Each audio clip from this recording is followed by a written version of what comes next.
Hey guys, and welcome to another It's a Trans World podcast. We are super excited. We have Gabby Hodges with us tonight, and we're going to talk about some serious topics tonight.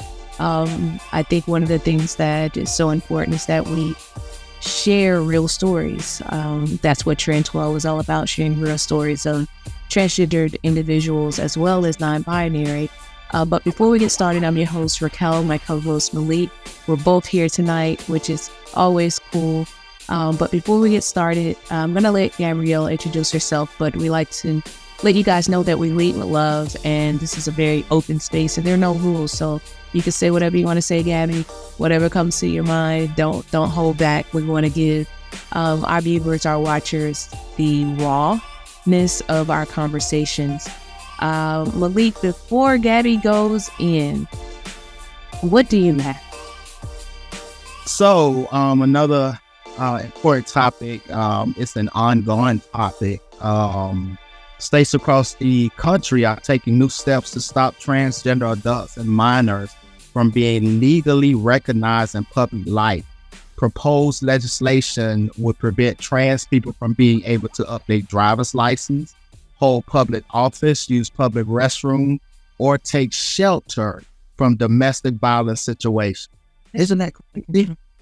Yeah, so in at least 10 states, lawmakers want to implement laws that redefine sex to exclude transgender and non-binary people from accessing public services and to deny them equal legal protection. Like, it's crazy. So It's it's almost like they think trans people aren't human. Right. And if the laws are passed, it would allow them to misgender trans people on purpose. Because now you could be 30, 40 years into your transition, and now you want my license to go back to what I was born at birth. So now the target is directly on me. Yeah. It's unfortunate. I don't understand it, but I do think a part of what's going on is the government wants to distract us from things that we really should be paying close attention to. We got to get out and vote. Biden, we don't have a choice, we got to get out and vote. If we allow Trump to go into office, I'm afraid of what could happen to the transgender population simply because of what they're trying to pass now. So we got to get out and vote. November is so important for all of us, whether you're in the LGBTQIA community or not. You got to vote. We must vote this election. I know sometimes people feel like their vote doesn't count, but every vote is going to count, not just for this election, but for every election. And get out and vote for your local officials as well, because your local officials determine what happens to you in your everyday life in the communities that you live in. So make sure you guys get out and vote. We're always praying for our trans brothers and sisters, and obviously doing whatever we can to carry the torch on our end. Gabby, thank you so much for hanging out with us tonight. We're going to give you the floor and allow you to introduce yourself, and then we're going to just jump right in. We have a lot of questions for you tonight that I think is going to be very beneficial for our audience to hear these responses coming directly from a person who's experienced what we're going to talk about tonight. All right, good evening, everyone. My name is Gabrielle. I am a woman of trans experience. I am a native of Atlanta, Georgia. I have a background in business. Right now, I reside in Atlanta, and I'm ready for the question you guys have for me. All right. Easy enough. So, you are the first guest that we've had, and I think we're probably 25 shows, 30 shows into our podcast, but the first person that has been disabled. You came from a very healthy, vibrant, amazing life, and you still have an amazing life, but now you're paralyzed, which is just a drastic change from where you were to having to deal with being paralyzed. Can you walk us through just your everyday life being paralyzed, going from a person who could walk and working every day, college educated, full vibrant life of just, what we consider normal, things that we really take for granted every day, and now being paralyzed. Can you just walk us through what that's been like for you? Well, my journey has been, right now I'm 39 years old, and I've been paralyzed right now for about 4 years. Prior to being paralyzed, like I said, I graduated from college. I got a degree in business. And during that time, I just decided I earned my degree while I was working at Walmart. And as I finished, I was able to move up the ranks and stuff within the company as a trans person. As a trans person, then I decided to change my name legally to reflect who I was. And just to make sure that it was professionally done on paper, because I was going into a space to where I was managing other individuals, and so I just wanted to be more as professional as possible. So I was very, working very vibrant. I was living the life. I really had no worries and stuff like that, until tragically I went on vacation when I was my 35th birthday, and I went with some friends, and we went to Aruba, and we just decided to go to Aruba. And we wanted to adventure and ride ATVs and things like that. And so we decided to ride the ATVs. I decided to get on the back of the bike with one of the individuals that I went to on the trip with. And so when we came into this residential neighborhood, we was riding. We had a tour guide. We was riding all over the beach and things like that. And when you got into this residential neighborhood, I was telling the individual that I was riding on the back of the bike with to slow down. However, he was telling me that he couldn't slow down, that the bike brakes, I guess, he couldn't stop. So, what he did was we went forward, and so instead of him wanting to hit the person that was in front of us, he could have stopped the bike, so he drifted off to the right. He hit a rock. The bike flipped over, and we both flipped off the bike. I landed in somebody's yard, and the only thing I can remember then was someone telling. I was just like, I can't feel my legs. I'm screaming, I can't feel my legs, I can't feel my legs. So by this time, they elevate me they call the 911, and they take me to the Aruba hospital. And by this time, the doctor tells me that I have a spinal injury.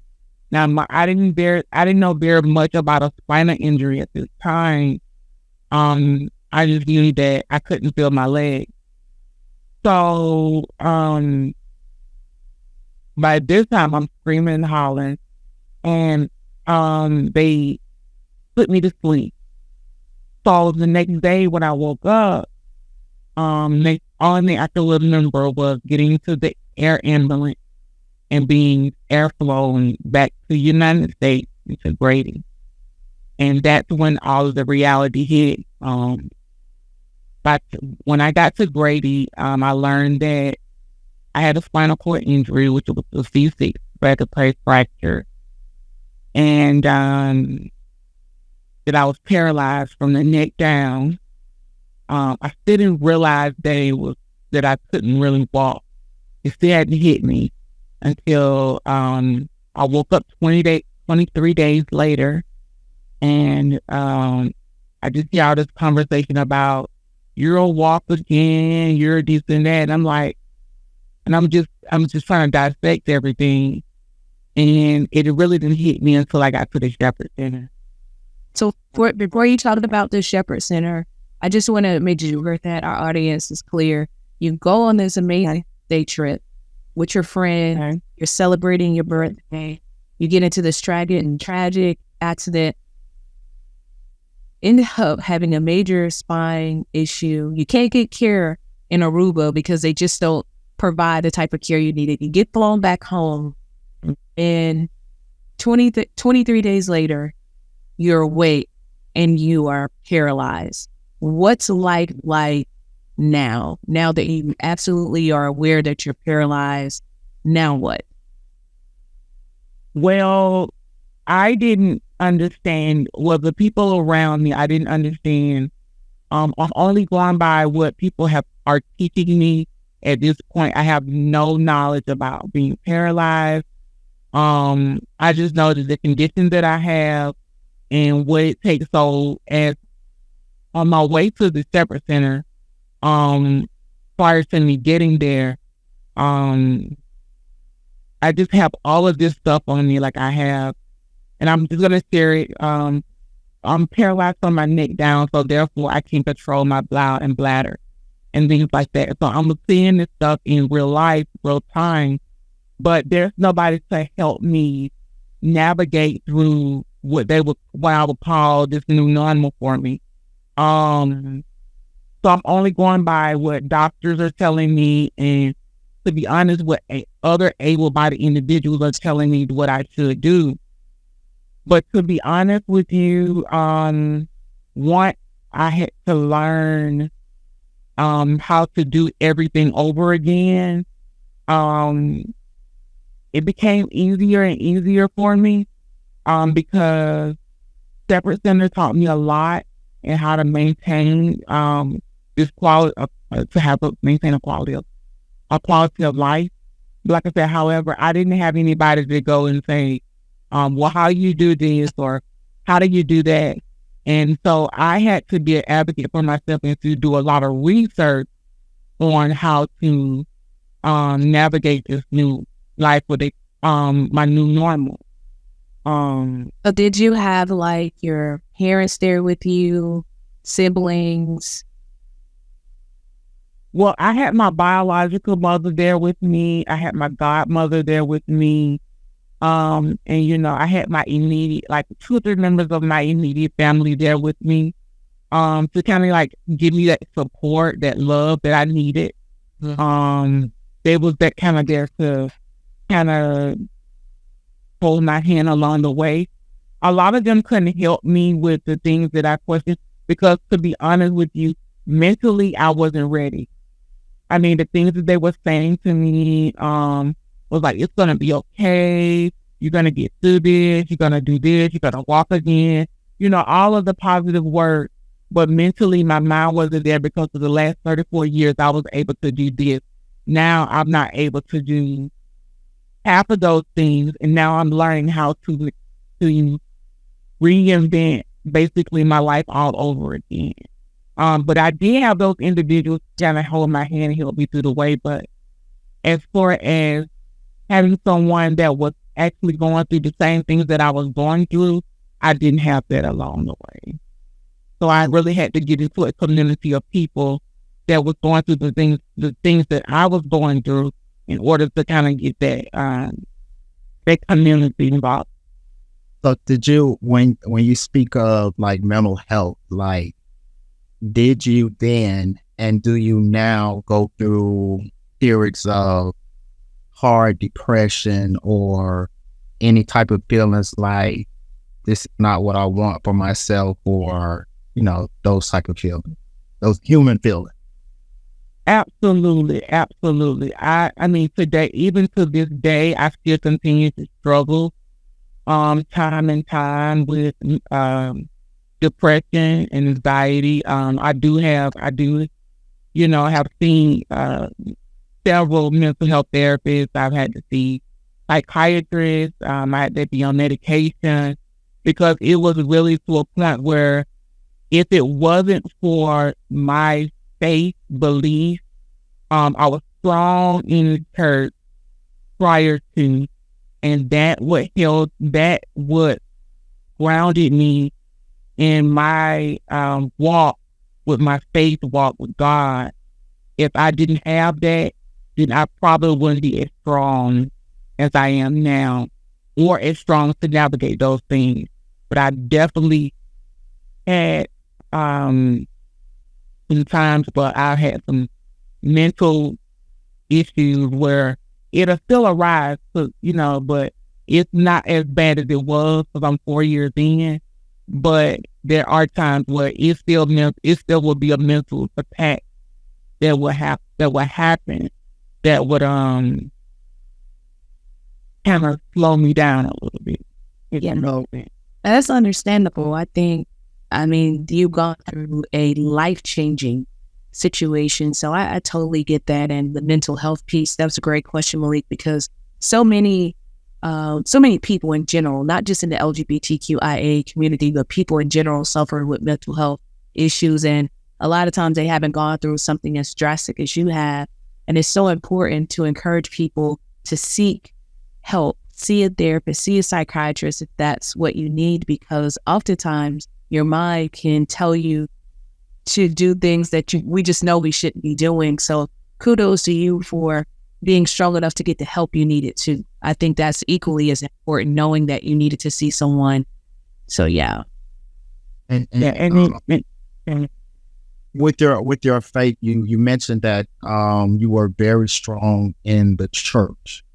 With you saying that, are there times where you question God, or you look at your faith and say, well, God, I believe you, but like, why did this happen to me?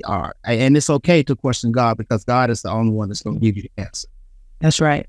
Do you have those moments as well? And if you do, deal with that. Yes, absolutely. I have those moments. To be honest with you, I have those moments often. I mean, I talk to God a lot. I have to pray a lot. My faith walk, it questioned my faith a lot.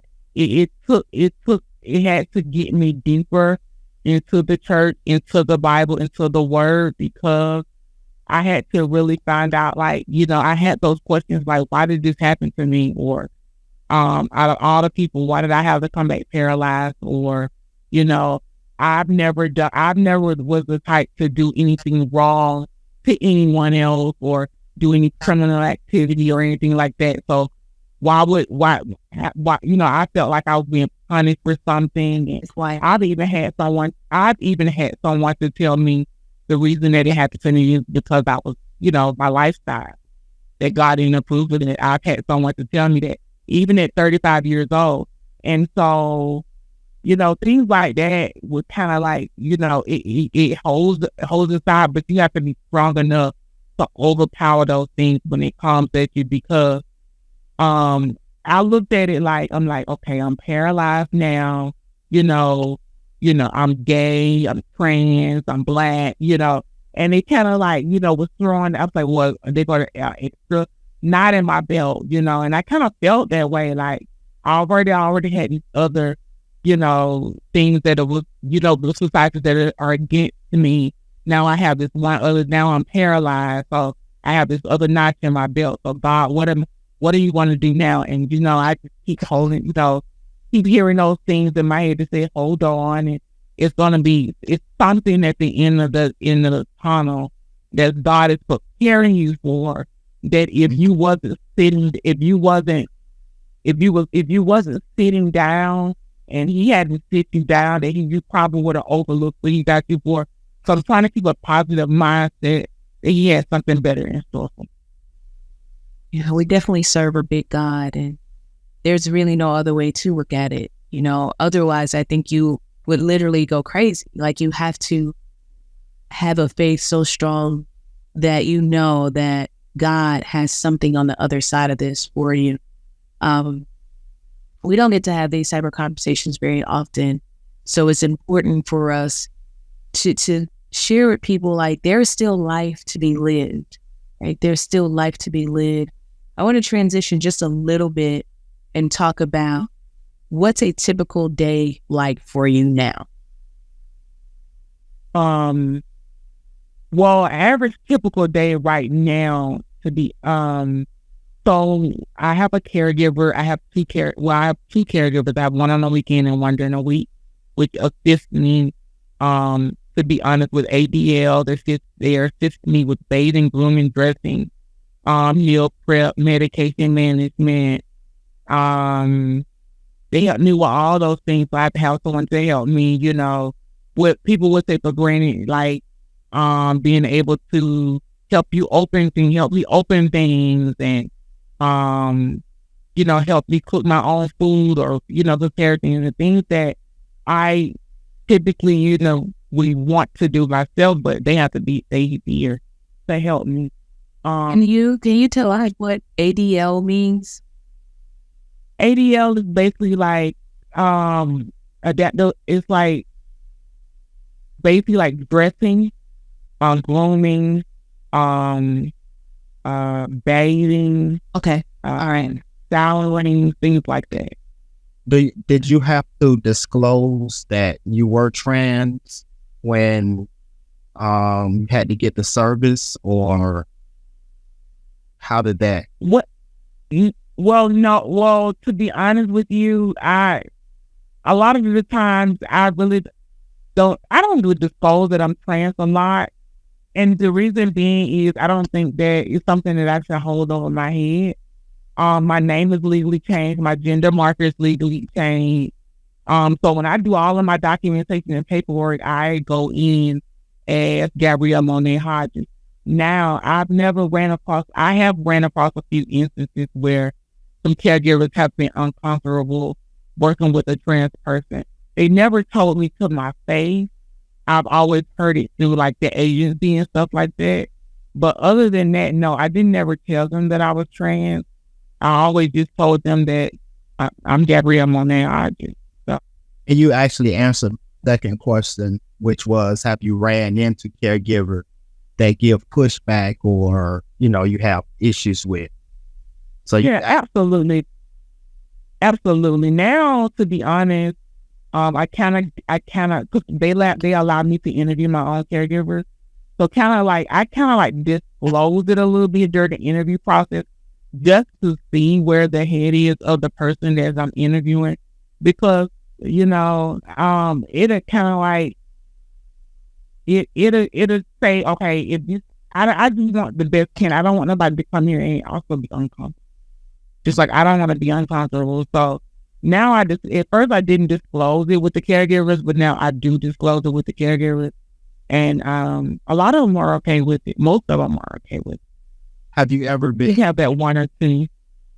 Since being paralyzed, have you ever been treated? Two, one, because you're trans, and two, because you. You said, so one more time, have I ever been mistreated by anyone, a caregiver or anybody? Well, no, I would say no, because I am very vocal. I'm very I wouldn't allow someone to mistreat me. Someone has tried to attempt to do certain things, but I'll catch it. And, you know, I sometimes have to remind people just to be like, you know, it's just a disability. Like, my brain still works perfectly fine. I'm still in my right mind. And, you know, I still go there if we need be. So, yeah, we don't, yeah. I had to learn. One of my therapists told me when I first got injured, she said, you will always have to be an advocate for yourself. Right. And that's exactly what I do. I'm an advocate for myself. So I know that certain things that I cannot do that I did before, and I don't really allow people to, I don't allow people to mistreat me if I feel that I'm being mistreated, if that makes sense. Gotcha. And so you attend group regularly? Like, do I do what now? I'm sorry. Attend group. Like group therapies, or just group where you can talk about things, and, you know, with other people in your, you know, state or whatever. Yes, there is a community outreach group. Several on Facebook and stuff like that I'm a part of, where we get to discuss, you know, similar issues that everyone is having. It's all across the world. You got disabled people get into this group chat, And, say for instance, if I have a question about something, if somebody has dealt with that type of question, or if somebody's dealt with that type of issue, they can answer that question for me. They have one for people that, say, hey, for traveling, you got some for if you want to just do certain things in the community that you might not know how to do. And they can kind of like lead you into that way or direct you into those organizations or people that can help you do what you need to do. That was actually my next question. Like, what if you want to go out and hang out? Say you want to go to a party or a show, or how do you navigate that? Or the Beyonce concert. Because she slayed at the Beyonce concert. Did you hear? We actually can't hear you, Gabby. No, we can't hear you. Your audio is reconnecting now, so it should be back shortly.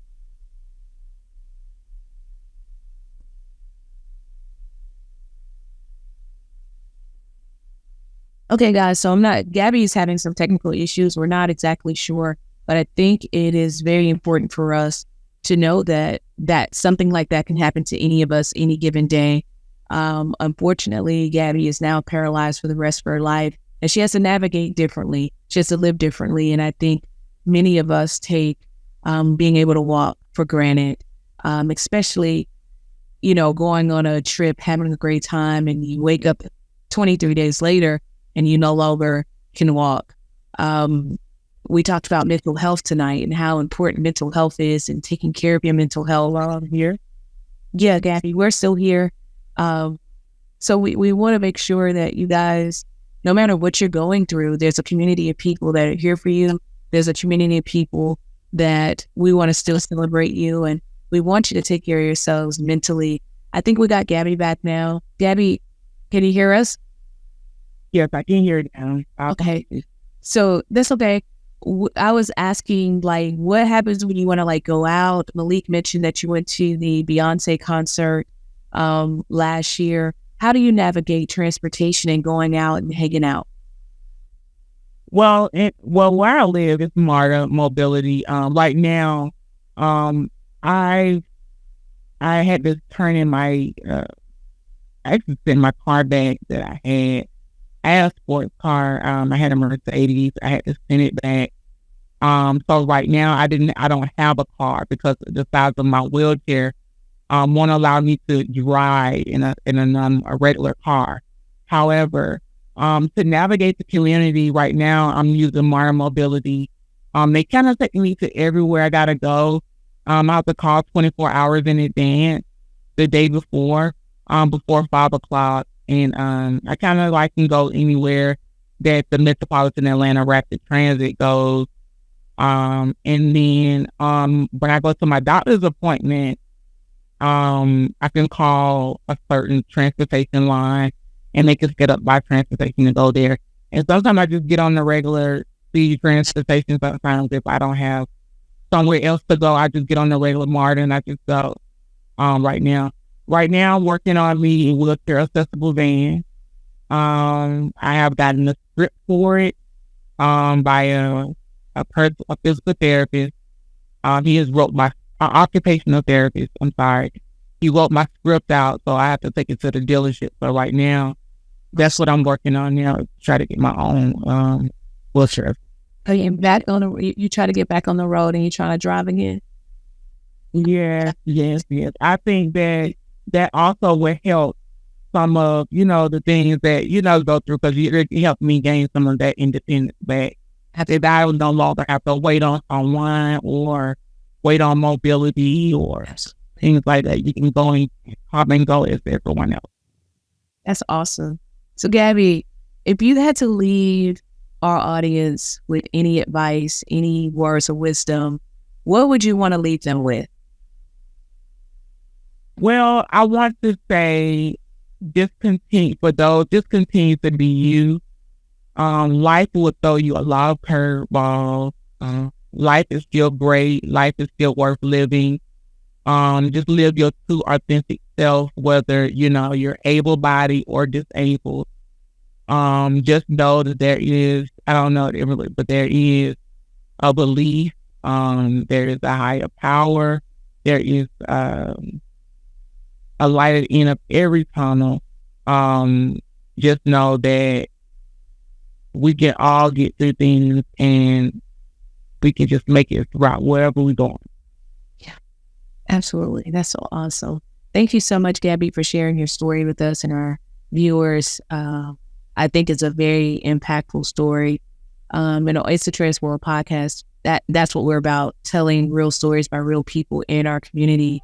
So thank you so much. We appreciate your time. Malik, I want to bounce it back to you. You got anything before I close out? Yeah. Again, like she said, thank you. It's very important. Especially the mental health piece. So that's something that we go through. And when I say we, because I am trans, that's something that we deal with. But I'll tell you that even with dealing with that, I would not change who I am today, because I 1000% love that I am authentically trans. Yeah. So I'm proud of you. Keep going, keep slaying and showing people that life is still here to be lived, because you are slaying. Yes. So much, Gabby. And when you feel a community of individuals that's around you that love you, yeah, and they want to see you win, you have to surround yourself with positive people. You're so far. Super awesome. Guys, thank you so much. We're going to wrap this thing up. Thank you for joining us for another It's a Transworld podcast. We will be back with another show. Again, we're here to celebrate each other. Our show is about love and sharing real stories more than anything else. We'll see you guys later. I'm Raquel. Malik.